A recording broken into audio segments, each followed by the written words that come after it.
I tell you what, this is tremendous. First of all, I just want to say thank you to what is now ABA for their hard work on this. I mean, this is when they first approached me about doing this State of the City. It was kind of like, well, yeah, why wouldn't we do that? We're 154 years old, and we've never done a State of the City, and that seems something that is fairly basic in terms of just telling our citizens, our business owners, our stakeholders, where we are and where we're going. So I'm very honored to be doing, after 154 years, our very first annual State of the City. And I tell you, based on the story that we've got to tell as the city of Alpharetta, the fact that we're doing it, when the sun was rising, for some reason as I drove up today, that just seems so symbolic of really where we are, even after 154 years, that the sun is still rising on Alpharetta and what our opportunities are. And then doing it right here, and yes, this is real live asphalt.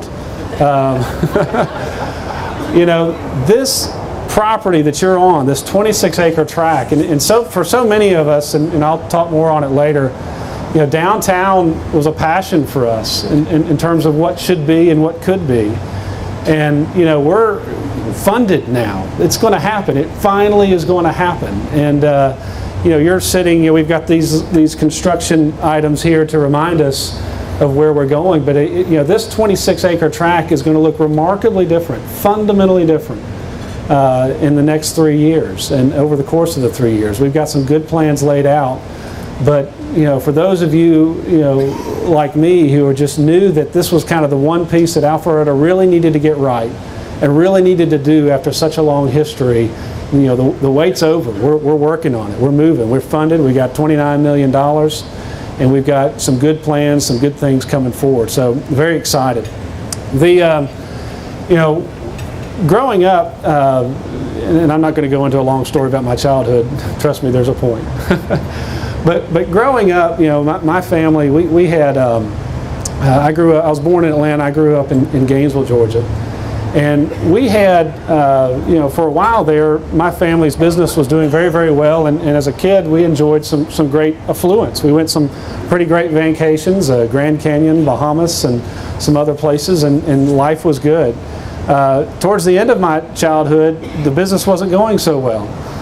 There was a recession at the time, and my dad had an aviation business, and that's one of the first things touched by a down economy is things you can do without. And unfortunately, you can drive when the economy gets rough instead of fly. And so during those times, my parents struggled to make things, to make ends meet. It was very difficult. But as a child, I had absolutely no control over what happened in terms of the economy or what happened in terms of my family's economy, whether it was flush or whether it was just making ends meet. And I imagine in your childhood it was the exact same. Your parents, however you grew up, whether you grew up in affluence, middle class, or you barely made it, had nothing to do with you as a child. And as I step into this role as mayor of the city of Alpharetta, we're kind of in the same position. I'm not saying that we don't have any control, but what I will say is this, is that our success as a city has so much more to do with you, your family, and your business than it ever has to do with us. In other words, our success requires your success. And first of all, I just want to acknowledge that. I think that's kind of, the 12-step program is knowing where you are. And where we are is that, yes, we can have some impact, but the best we can do as a city, no matter how proficient we are, no matter how well we do our job, the best we can do as a city is to help create an environment through leadership, through branding, through our services that ultimately enable you to have a better chance of success, whether it's your business, whether it's your family, your organization. But that's the best we can do. I hope that's, good news is we go up from here. But in preparing and thinking about, the responsibilities as a city, as a council, I'm fifth generation Atlantan, and so I pay attention to Atlanta history, and it's always been something that's interesting to me. We got a lot of great photos, black and whites, if you ever want to come to our law firm and see them. Some great history. But one of the things that's interesting is that back in 1900, there were two cities that were roughly the same size, and they're both coming out of new construction. And I don't mean that in the sense that they were building stuff, but they were literally coming out of the Civil War, the new construction era. And both cities were doing quite well in terms of adapting from economies that dealt with being near a waterway to one that could operate off a rail. And the cities were roughly the same size from 1900, 1910, 1920, 1930, 1940, 1950. But then there was a change, and by 1961, Atlanta had nearly double the population as Birmingham, as well as double the economic strength as Birmingham. So then the question becomes, for those of us who are concerned about how, okay, well, what was the difference? There's a lesson to be learned here, because something happened in Atlanta that didn't happen in Birmingham. And what it comes down to is that environment, is what the leadership was able to do in terms of creating an environment that enabled success. And one of the key points is, you're all familiar with the company Delta. Well, when Delta was considering a southeast hub, they were considering two cities. They looked at Atlanta and they looked at Birmingham. And the conventional wisdom is that it would be Birmingham. Birmingham was more centrally located in the southeast, and it just made sense. That's where everybody thought it would be. But this is the reaction. The Birmingham City Council, upon the news that Delta might be coming, raised their aircraft fuel tax, and Atlanta, which wasn't even scheduled to be visited, courted a visit from Delta, had a motorcade escort to, I presume, a very nice restaurant, and there had the business leaders of Atlanta as well as the governor of the state of Georgia, and the rest is history. And they were able to basically, by engaging in that process, convince Delta to come. And then came Eastern, and then came a lot of other things. Another issue that resulted in differences was how they branded. Now, at the time, in that 1950, 1960 era, the racial situations were very much a key factor. While Birmingham did very little and perhaps did some things to hurt that issue, Atlanta branded itself in a slogan that you probably still remember today, and that is "the city too busy to hate." So, those type of things allowed an engaged business to come through and helped make Atlanta a success. And it's very much the reason some of our, now in the greater Atlanta area, some of you are here today. And the reason I tell you that is that one of the things, like I said, the environment that we're able to create through leadership, through branding, and through services can have an impact. And if we make the right decisions, there really is a heck of a lot of opportunity that's before us. Alpharetta is, and I'm not telling you anything you don't know, it's a great city. We've had a lot of great successes here in the city of Alpharetta. We have over 900 technology companies alone. We are now a city of 60,000 residents, but in the daytime, we have 140,000 people who work here. We have routinely one of the best park systems in the state of Georgia. Usually we're number one or number two for the size of the city. We have great churches. We've got, of course, the Methodist Church and the Presbyterian represented here today. We've got great schools. Alpharetta High School last year was number 2 for the whole state of Georgia in SAT scores, and routinely in the top 5. But what's more is the other high schools that service Alpharetta are typically in the top 15 or 20 as well. So all the things are really have lined up, and Alpharetta has had an incredible success story. But I will tell you this, that we're not going to be able to stay successful unless we're proactive about our future. We've got competition we've never had before. Some in our neighbors. We have Johns Creek here and Roswell, and we've got some new cities, Milton, of course, and Sandy Springs. There's a new city called Peachtree Corners that will be starting up soon. We've got Dunwoody. All these cities, and I want a lot of what we have. But our competition is not just limited to our neighbors. Our competition is statewide. Our competition is regional and ultimately national. We got a call just last week. We had an employer in town, 250 employees, and they're being courted by Plano, Texas, of all places. And they want to know, what are we going to do to make it worth their while to stay? And so, and at the same time, we're competing against, we like to consider ourselves a technology city. We've got Nashville, Boca Raton, we've got 5th Street down in Atlanta that all want that same kind of designation. So we've got our challenges in front of us, and it's not something that we're just going to simply just coast and drift and expect to maintain where we are. So what it really kind of comes down to is really the environments that we have control of as a city to create the best ones that we can. And those really start with really kind of two fundamental building blocks. And I'll start with public safety. Public safety, you know, Gary George, your department obviously is doing a fantastic job, and we appreciate that. We have an ISO 2 rating, which for those of you who don't know what that means, it's good. It's in the top 1%. It means our response times are excellent. Over the past 5 years, all the crime stats of serious crimes have continued to trend down, down, and down. One thing that's particularly exciting is that, you know, back towards the end of 2011, we actually saw quite a surge in the burglaries that were happening here in Alpharetta, and we obviously had some meetings on that, and the tactics changed. And you know, by having uniformed patrol officers in targeted areas and following up on some thorough investigations, I'm happy to report, granted it's just 1 month, but from where we are now at this time this year compared to last year, those burglaries are down 26%. And that's already with low stats. So we realize that first and foremost that we've got to keep it safe, because if your family's not safe, if your business is not safe, really the rest of what we do doesn't matter. Okay, so we understand that's the building block of all environments. The second building block that goes on top of that is our transportation. And we have Pete here, who's our Engineering and Public Works Director, and we certainly appreciate the work that you're doing. We also have Brandon Beach, who's a member of the DOT. We work together with them, and as well as the CID. And obviously, if we can't get around the city, you know, that's kind of the next fundamental stumbling block. If we can't get around the city, then businesses aren't going to want to be here, families aren't going to want to be here.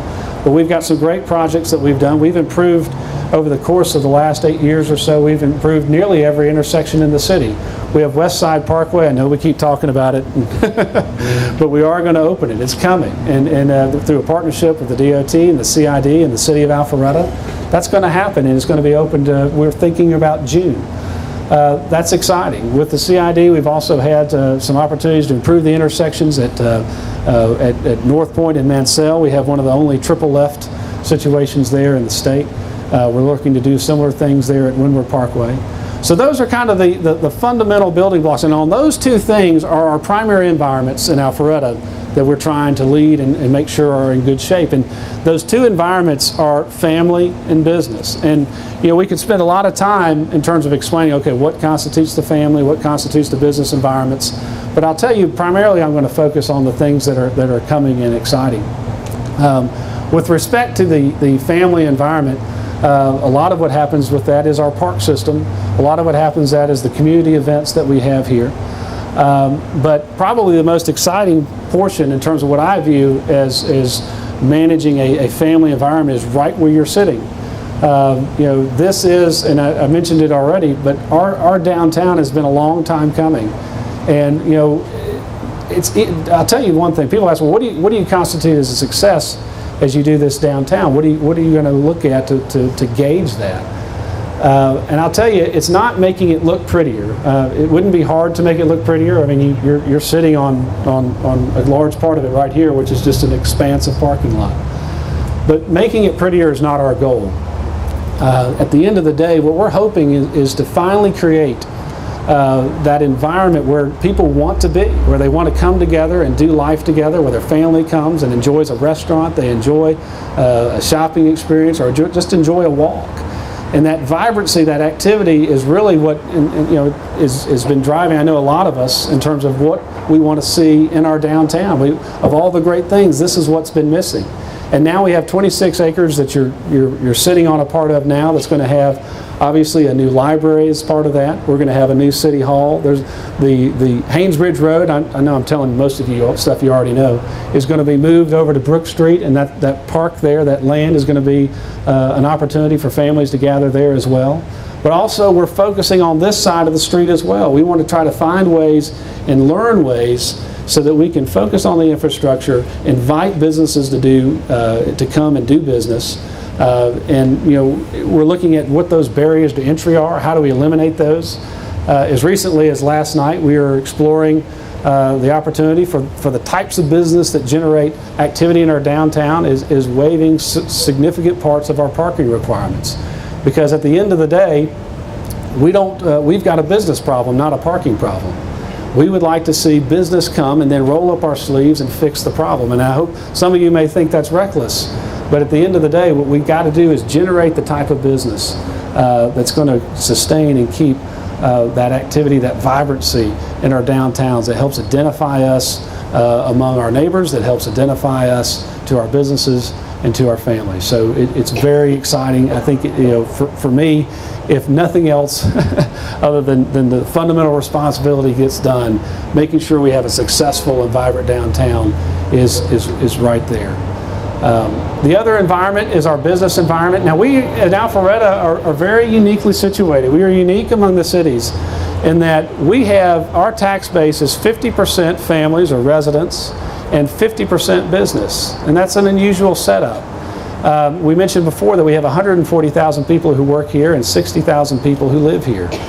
So we have a unique responsibility, I think more so than most cities, to make sure that we're not only a great environment for families, but that we're also a great environment for business, the businesses that are here and the businesses that we hope will come. And in that respect, we've worked hard. Here's the thing, and I'll kind of give you just a small example, really kind of where I'm thinking and really kind of what has kind of helped me formulate where we're headed in terms of that business environment. And I'm a closing attorney by trade, and I do commercial closings. And I had a closing. It was really right after the election. I hadn't been sworn in yet, but it was right after the election, and I had. It was a fairly big deal for me. It was a $4 million property, but it wasn't a big deal for the borrower. This was just one of, and he apparently was doing quite well, and we're happy for him. But he leaned over to me in the middle of the closing, and he said, David, he says, how much do you have to pay in taxes before the government says thank you? And it was really just a big eye-opener for me in terms of how yes, we're here, and yes, we're happy the businesses are here, but have we said thanks? And a lot of the way we do that is through the environments we create, but a lot of it is building relationships. And we have, quite frankly, some very large companies in our borders that, with the exception of sending them an annual tax bill, we haven't even reached out to say hello. In the short period of time that I've been mayor, we've tried to reverse that trend. We actually were fortunate enough, Hewlett-Packard is the largest technology company in the world. We consider ourselves a technology city. They're in our borders. They've got 1,100 employees. We were fortunate enough, the CEO was coming from California, Meg Whitman. She was the original CEO of eBay. We were fortunate enough to get some time. We went, we said hello and thank you. We don't want anything from you. We just want to say thank you for being here, and we're glad you're here. And as we go forward, and we've had the opportunity to talk to some of the leadership at Verizon and some other companies as well. As we go forward, we realize that you can't just expect to be successful if you don't develop a relationship with the folks that are in your own borders. And we are in the process of creating. It's pretty exciting. This will be Georgia's first Technology Advisory Commission. As I mentioned before, we've got over 900 technology companies. We have real assets here in terms of the fiber that's in the ground in Windward Parkway and North Point Parkway. The power grid that Georgia Power invested in has allowed a lot of data centers, a lot of technology-oriented companies to come and be here. That asset doesn't need to be neglected. So we're creating a Technology Advisory Commission in the process of meeting with some of those key companies. I'll tell you, some of the things are still in flux, but I'll tell you just kind of a general thumbnail sketch that we expect essentially 10 large companies to be part of this commission and that have at least 250 employees within our borders.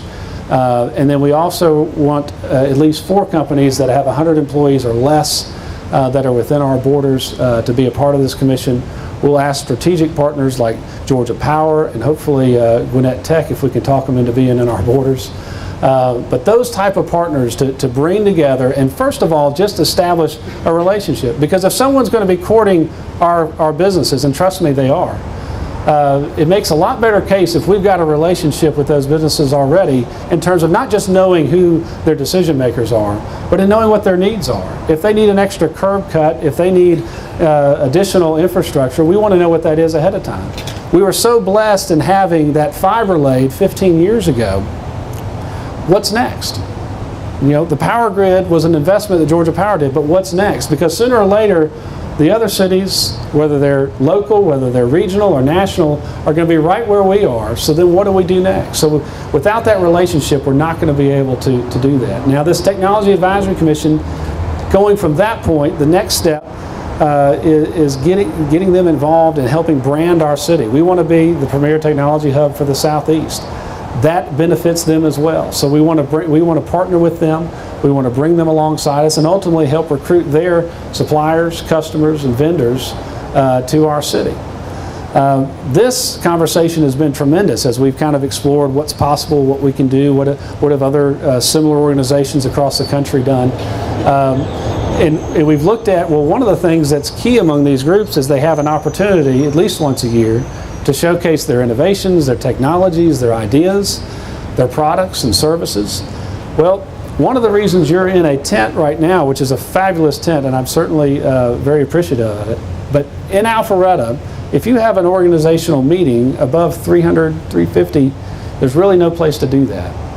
And if we're going to have a tool to bring and attract and retain those businesses, then we need a place for them to meet. And we're currently exploring, and there's we're doing the steps before the feasibility study. So we're a long way off, but I want to just kind of talk aspirations in terms of what we're looking at. But things are really looking good at the possibility of ultimately getting a convention center here. We would brand it as a technology center, use it as a tool, and allow our companies to have a spot to showcase who they are, and use it as a tool to attract and retain and recruit. So there's a lot of just exciting things, and that's what I mean about in creating a business environment that enables success. We've got some other things you already heard briefly. Mr. Patton mention.